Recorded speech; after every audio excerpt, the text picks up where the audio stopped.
Hey Bethany, add or deuce? Add. Mine or yours? Mine. Do you know what all these hand signals mean? Yeah, so I know what those mean on the doubles court, but what are you actually talking about right now? Well, it's doubles week in Tennis United, so I'm just trying to figure out if you'd be a good partner for me.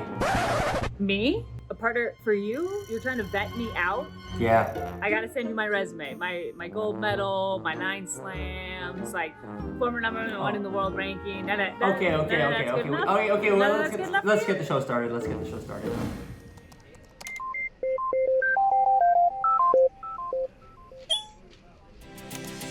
give one of these to the back of the head sometimes. I hate talking smack. So maybe another 5 years in after this rest? That's a bad combo. Just celebrating your birthday. Apparently my resume was not good enough for Vašić, so we're still working on that. That's actually not true, but... All right, guys, we're kicking off doubles week with a few players that have been former world number 1 on the doubles ranking. Lucie Safarova, Bob, and Mike Bryan. Obviously, I've played with everyone except Vašić, which Vašić at some point maybe. But Bob, Mike, so 2020 was supposed to be your final season. How has everything kind of impacted that momentum? We liked the beginning of the year. You know, we were having some fun. We won in Del Rey. I feel like the last 25 years, it's been going 140 miles an hour. It's just every week we've had something. If it wasn't a tournament, it was an exhibition. And then it slowed down to 0 miles an hour. So maybe another 5 years in after this rest? I don't know about that, but we don't know if we're going to play next year. We're kind of on the fence. If we decide to play next year, we'll play the Open. But you need to have a proper retirement. You need to have the fans there. You guys are coming back. Don't play around. Come on. With your hips? With my hips? Oh, yeah. And Lucie, like to you a little bit, like you played singles and doubles. I mean, you and I played a few tournaments where it was a grind. You were on the singles court. A couple hours later, I was giving a pep talk in the locker room. We were out on the doubles court. Well, I needed you there because you boosted my energy. If there's someone who can boost energy, it's you. Yeah, I just love doubles, and I mean, we had great energy on and off the court. And for me, it was just always so much fun that I wouldn't give it up for the singles. So Lucie, when did you know it was time to retire? I had some health issues going on. You know, I had a lot of problems with immune system and a lot of diseases, and it was just harder and harder to come back to be again at the top level. I just felt it's the right time coming, and then when I knew it's probably my last year, every single tournament I went to, I really enjoyed as my probably last one. So that was nice, and I just feel like it was the right moment, and it's just a new chapter in life, and I'm happy as it is. One of the questions that we actually had was to sort of talk about a fun or embarrassing kind of moment in your career, in a doubles match, or maybe while traveling. And I'm actually going to start first because I have a funny one with Lucie. So Lucie and I had been already playing dubs for, I would say, about a year and a half. And I remember we were at an Australian Open and we were warming up. And the chair umpire was, calling out the names to the right of the chair, Bethany Maddox-Sands and Lucie Safarova. And I'm in the middle of my warm up, and I'm like, Lucie, Luce, tell her she's pronouncing your name wrong. And Lucie comes to me, she's like, no, that's actually how you say it. And I'm like, well, I've been saying your name wrong this whole time. I mean, everyone is calling her Lucie Safarova, so I just thought that was the case. And I felt terrible. This is like a year and a half into our doubles relationship. No, but I never say it because no one can pronounce it correctly. So I've been just going since my kid's age. I've been going with Safarova. Safarova. Who can say that? Safarova? Exactly. Point proven. Bryan Bros, you guys have a story? Give us a good story. A lot of our embarrassing stuff comes from like physical encounters. A lot of violence. I remember one time it was San Jose. San Jose. We were playing against Isner and Donald Young. And what'd you do to me? You slapped me, and I just. I like to give him one of these to the back of the head sometimes. He's talking smack. I just give him a little bit of a hit to the head, and he swung his racket backwards as a reflex. Caught me low. Got me low. And I know I went down. I went down to the ground. I mean, it killed me. He really played it up big. It took me 10 years to have kids from that moment. All right, Lucie, we have tons of stories that we could talk about, but if you had to pick one. Well, our friend Sean T, who's doing dancing and workouts. He was in Australia that year when we won the Australian Open, and he taught us, it was supposed to be a warm-up dance. We got it right there after the finals, and then they started to play the song, and then I was like, let's go for it. And we caught the time perfectly. We did it so many times wrong. Like, you know, it's really hard to do it like at the same time, but we did it right after the finals. So guys, last question before we wrap this up. I got one for Bob and Mike, but I think I know the answer, but you guys have been together from like day one. Is there a secret other than the fact that your family? You got to be crazy to be around someone like this for this long. It's not this normal. Doesn't last unless we have the same DNA, the same blood. Like, our teeth were the same. We got our braces on and off the same day. His retainer fit in my mouth. It was just weird. Like, we've been just connected at the hip since birth. You know, I think twins are weird. It's not normal to be this close to someone that's not your spouse. It's an unbreakable bond. It had to be a twin relationship for this to last this many years. But I think in general, it's not easy to find the right person in doubles that really you click together and you have the energy. Yeah, you have to be able to be around them, you know, all day with the practice and eating lunch, and you're a package deal. So it is like a marriage, and then you're going through ups and downs weekly. And, you know, when stress gets involved, things can be said. And, you know, if you lose matches, you never want to look in the mirror and say, I could have done this. But we've never had that thought. You know, you've never looked for another guy. Have you been calling people? I don't know. I've blown up Vasi a few times. Delete those messages, Vasek. All right, guys, it's been amazing chatting with you. Always so much fun. Thanks for coming on the show. All right, see you guys. Okay. My favorite thing about doubles is so quickly. We can have fun sharing the court with another one net. You gotta always be ready to make some reflex volleys, to have such entertaining points. So that's why I love to play doubles, and for sure many people does as well, and have fun on court. Okay, bye-bye.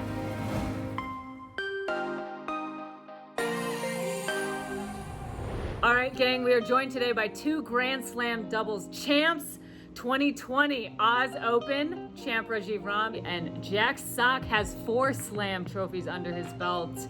We are missing Vasek. He's missing in action, but it's okay because I like this conversation. I've played mixed with both of you. I've only played against you, Rajeev, but I feel like we should start with that. Go down memory lane a little bit. 2016 Rio.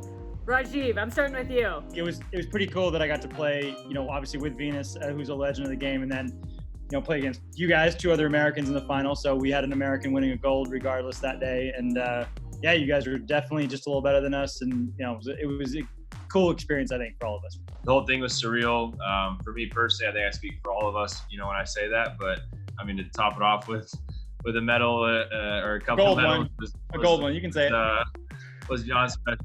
Beth and I had to play our best tennis just to try to get by you guys. But it was, like Raj said, I mean, for any American to get a gold there in the final, it was guaranteed. And for all of us to be staying on the podium, honestly, it was just special to have 4 Americans up there. Jack, you've won multiple doubles trophies, including the 2011 mixed doubles with Melanie, 2014 with Vasek, and a couple with Mike Bryan, Wimbledon and US Open. I mean, with Vasek was completely unexpected. I mean, it was our first tournament playing together. I feel like our first 4 rounds we played like a really either seeded team or a good team, like a really good teams all the way. And then I think after we got through a few of those first ones that, we were definitely probably the underdog in playing together first time. We were kind of just like playing with house money a little bit. We just had a ton of fun, honestly. We were just said, let's see how far we can go. I mean, if it's fourth round, if it's quarters, if it's all the way, let's just keep, kind of doing what we're doing, having a blast.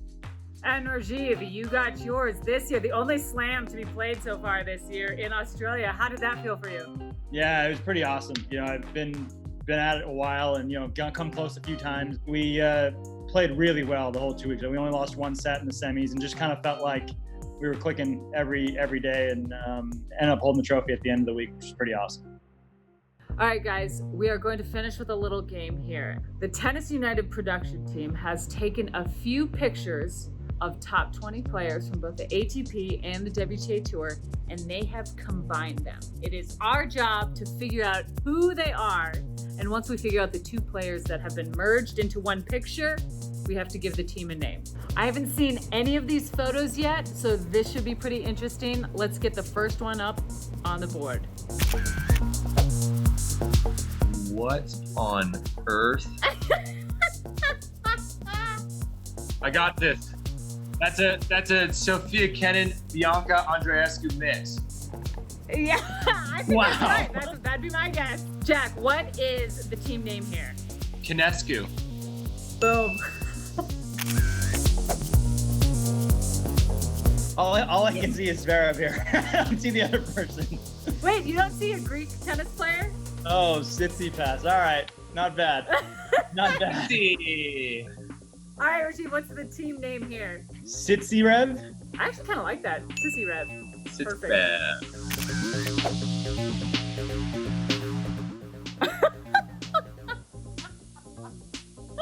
That looks like Halep and Svitolina, maybe? One of the Pliskovas, or maybe both of the Pliskovas? All three of them put I together? probably could either. Is it really? Team name for this, Svitolina Plish. Pliskolina.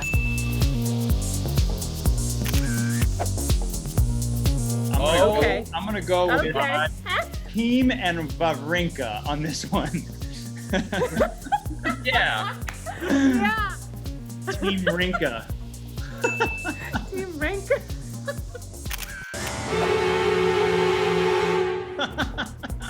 Oh my God. Is that Vasek and Bethany? I was just gonna say Bethany. Look at Vasek and What? Bethany. I did not even know this is here. We are really ugly together. Wow. Bethany Vasek Sands. Like Maddox Hill. I screenshot already. No. That's terrible.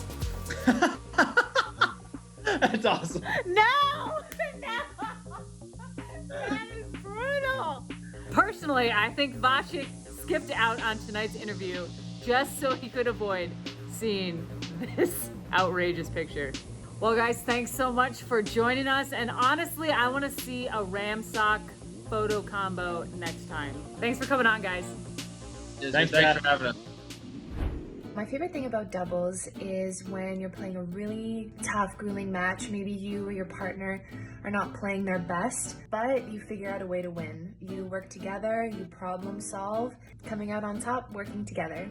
In doubles, you don't have to be the one hitting the ball to be effective. The person that's always moving and trying to get into the vision of your opponents. And sometimes the way you position yourself on the court, where you make the court seem a little bit smaller for your opponents than what it really is. Those kind of things can win you cheap points in doubles. Try to be active at the net. Try to position yourself always more towards the center of the court. I think that's quite important.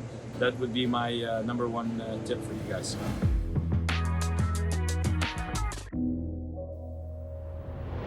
All right, guys, I'm here with the reigning Roland Garros champions, Kevin Krawietz and Andy Mies. We're gonna jump into a little game. So we're gonna ask very personal questions to find out which one of you knows the other person the best. All questions directed to you will be about Kevin and vice versa, and we'll see how well you two know each other.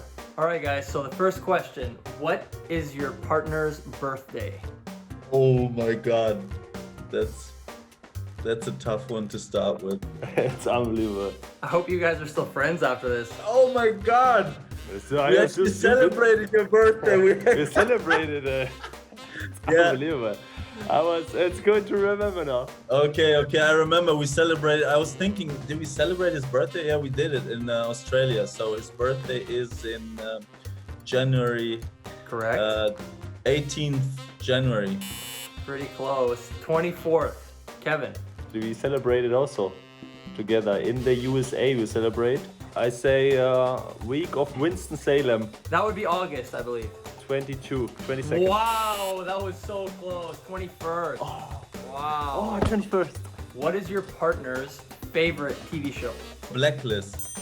Oh, Blacklist is a good one. So, Kevin, what is Andy's favorite TV show? I have no clue actually. Maybe I can remember, or Andy has no favorite TV show. Yeah, that's true.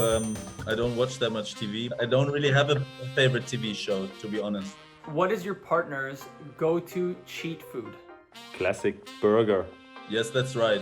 I love to eat burgers. Kevin's favorite cheat food is it's spare ribs. Delicious. I didn't know it's a cheat food. I mean, that's his breakfast. He's had, that's his pre-match meal. He's like, that's a cheat food? I thought it's very healthy. I mean, what is the favorite shot of your partner on a tennis court? I think Kevin's favorite shot is his serve. Yeah. And then Andy's favorite shot? If you call it a shot, I go for a reaction. Yeah, that's true. What is your partner's middle name? I would have to take a guess. I think Kevin's middle name is Manuel. That's a good guess. No, it's not right. Mr. Mies, my middle name is Philip. Okay, Kevin, what's Andy's middle name? Oh, I'm not sure, but my guess is no middle name. No middle name. That's true. I don't have a middle name. I couldn't afford it. One name was expensive enough. Your parents are just trying to save a bit of money on the passport, the printing. Yeah. Tough with 3 siblings at home. You can't afford it. Okay, guys. Last question. Guess your partner's career high doubles ranking. Andy's career high is 8. That's correct. Yeah, because it was recently that we broke into the top 10 after making the semis of Paris-Bercy at the Masters 1000, and Kevin's career high is number 7. Oh, he got you. Unfortunately, one above me. We were supposed to have the same ranking, and then we said, no, let's take a break. It was a long season, and then he played with somebody else. All right, guys. Well, that was a lot of fun. Thanks for joining. Thanks for playing the game. Hope to see you back on Tennis United, guys. Thanks, Vasek. Thanks for having us. Thanks, Vasek. Thanks for having us.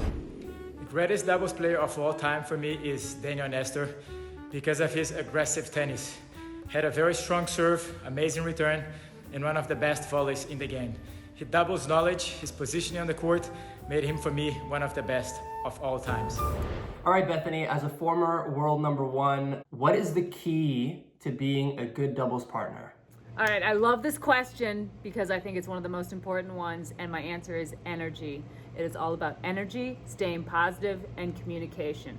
I don't want to see these partnerships when nobody's talking. I like when there's a lot of energy, no matter if you're winning or you're losing. Energy. Done. That's it. That's a wrap from Doubles Week on Tennis United, everybody. It's been fun, partner. We will see you next week.